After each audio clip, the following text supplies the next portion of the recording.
Olá, nessa aula iremos falar sobre a relação do senso comum com o senso crítico e como que o entendimento sobre as diferenças entre essas duas formas de conhecimento se relaciona então com o estudo da sociologia.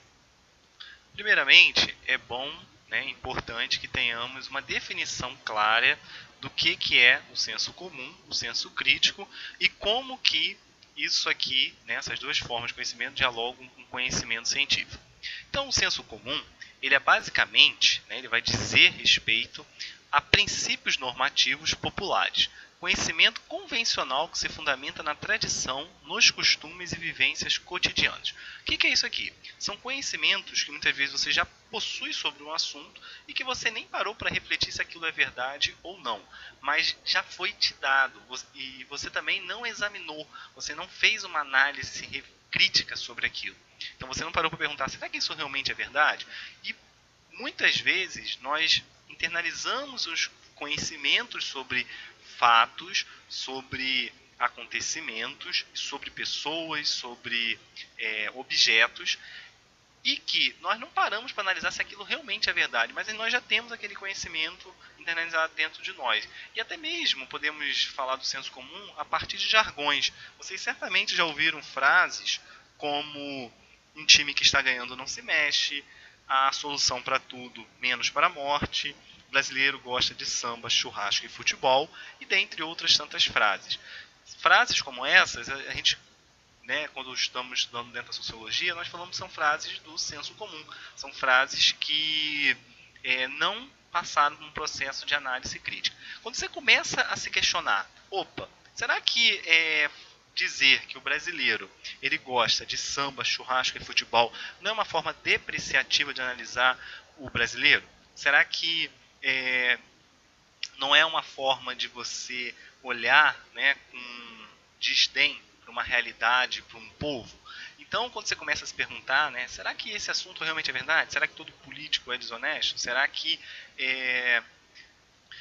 em time que está ganhando você realmente não pode mexer? Será que às vezes o time que está ganhando você não deve realmente mexer para melhorar?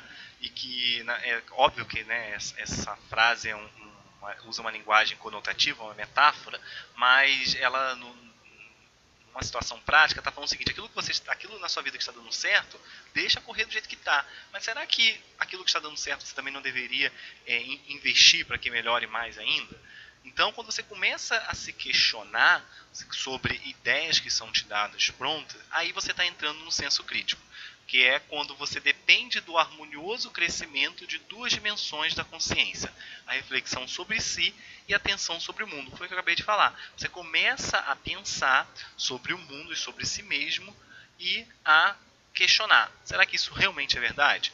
Então, até diz aqui, se apenas uma delas progride, há uma deformação, um abalo no desenvolvimento do senso crítico.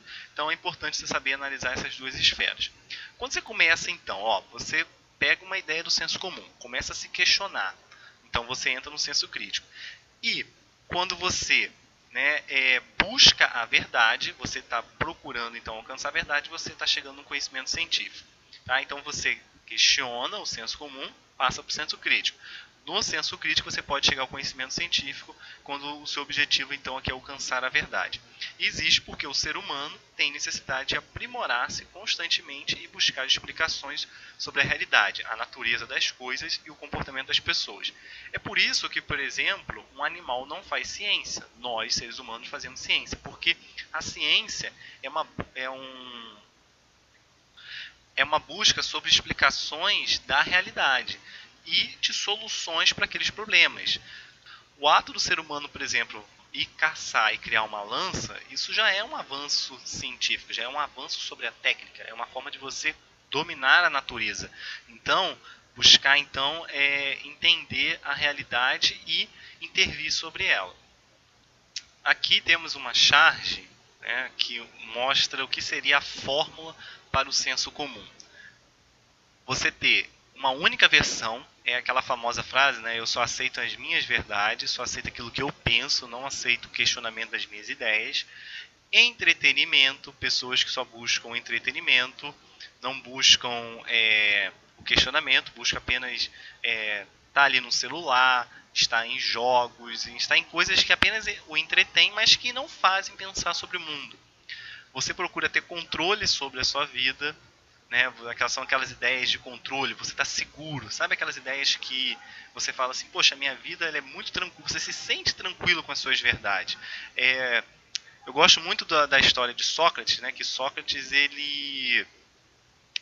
quando ele vai até o oráculo de Delfos, o oráculo de Delfos diz para ele que ele era o homem mais sábio da Grécia. E ele fica assim, pasmo, ele fala assim, mas como que eu posso ser o homem mais sábio da Grécia? Certamente existem muitas pessoas capacitadas, você tem juristas aqui na cidade, tem militares, tem muitas pessoas que sabem mais do que eu. E Sócrates realmente ele achou que aquela profecia do oráculo de Delfos fosse um blefe, ele que estava errado. E aí quando ele começa a chegar para as pessoas e perguntar para as pessoas o que elas sabiam sobre aquilo que elas achavam que sabiam, Sócrates começa a se dar conta que aquelas pessoas elas apenas tinham um conhecimento muito reduzido da realidade. Então, por exemplo, o militar ele tinha apenas um conhecimento sobre aquela área militar. Mas pior do que isso, né, aquele militar ou aquele jurista que tinha apenas um pequeno conhecimento do mundo, ele se sentia muito seguro com aquilo que ele sabia. Ele tinha um controle sobre o conhecimento. E aí, Sócrates ele vai dizer, né, que todas as pessoas achavam que sabia e ele tinha a certeza de que ele não sabia das coisas. Por mais que ele buscasse entender, ele não sabia. Por isso que ele diz, né, só sei que nada sei. Por quê? E aí ele chega à conclusão de que ele realmente era o homem mais sábio da Grécia porque ele sabia que nada sabia. Porque ele não tinha um controle sobre o conhecimento. Ele não estava baseado no senso comum. E ele não tinha um conhecimento superficial. Porque o que é a superficialidade? É você estudar um pouquinho sobre algo e já saber e achar que já sabe tudo. É você parar e ler 10 páginas de filosofia e começar a achar que já entende filosofia ou entende sociologia, enquanto que muitas pessoas que mergulham, se debruçam sobre certas áreas, se você pegar, por exemplo, um físico que é muito renomado, que estudou muito e que conhece muito sobre um assunto, se ele for honesto intelectualmente, ele vai dizer que não sabe muita coisa ainda sobre aquilo. Ele vai falar assim, não, ainda tem muita coisa que falta saber. Então aí que está a diferença do senso comum para o senso crítico também. Porque o senso comum, ele te dá uma certa zona de conforto, ele te dá controle sobre o mundo. E ele também está preso, né, muito na mídia. Então se você pegar a mídia, por exemplo, ligar a televisão, ver programas de televisão, vocês vão ver que até mesmo, não somente em novelas, em programas humorísticos, né, mas até mesmo nos telejornais, vocês podem perceber que aquela forma de trabalhar uma informação é um recorte do mundo. Quando você liga, por exemplo, o Jornal Nacional, um jornal na televisão, de um modo geral, vocês podem perceber que são sempre os mesmos estilos de notícias. Tem sempre um recorte, uma forma de olhar o mundo. Então, aquela forma que a mídia te dá, será que realmente é verdadeira? Você já parou para pensar se realmente aqueles estilos de informações que estão ali deveriam sempre ser passados daquela forma?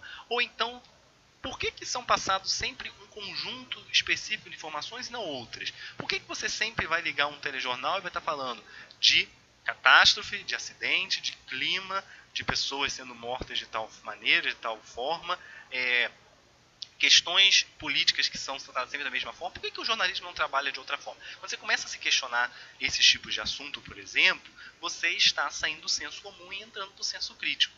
Né? Então você está adquirindo um conhecimento que busca chegar na ciência. E aí aqui eu trago o que seria, né, o conhecimento científico, que está baseado, né, ele vai ter uma origem aqui no conhecimento filosófico, né, porque o conhecimento, quando você busca a verdade, você está saindo do senso comum e indo para o senso crítico. Nós já vimos lá em filosofia, né, que ela é baseada nas reflexões que o homem faz sobre todas as questões imateriais subjetivas. Então, você questionar o mundo.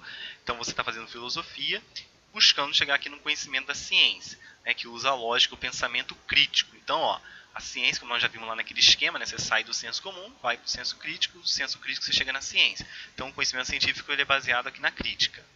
Então, ele vai englobar fatos que foram comprovados. É importante também que a ciência ela busca a comprovação dos fatos. Então, não adianta você estar no achismo, não adianta você estar em conhecimentos dogmáticos, que é o caso, por exemplo, do conhecimento religioso. Você tem que experimentar, que é o caso do empirismo. O empirismo é uma forma de uma corrente filosófica que ela se baseia na experimentação.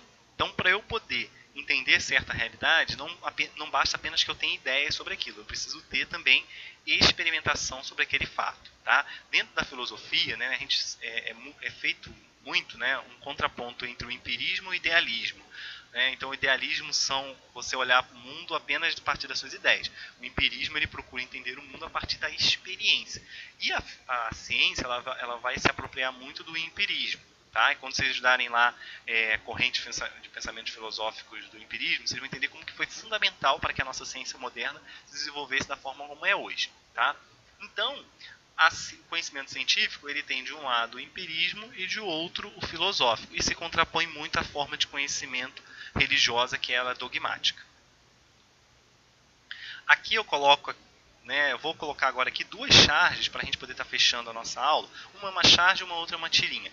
Essa aqui eu já até utilizei na nossa aula de filosofia lá na primeira aula, mas eu coloco ela novamente porque ela é pertinente ao nosso conteúdo aqui, que é o monstro do senso comum, aonde você tem duas crianças que estão muito confortáveis aqui dentro, falando assim, ó, para que ficar aí fora? Aqui dentro é tão mais quentinho. Ou seja, para que sair do senso comum?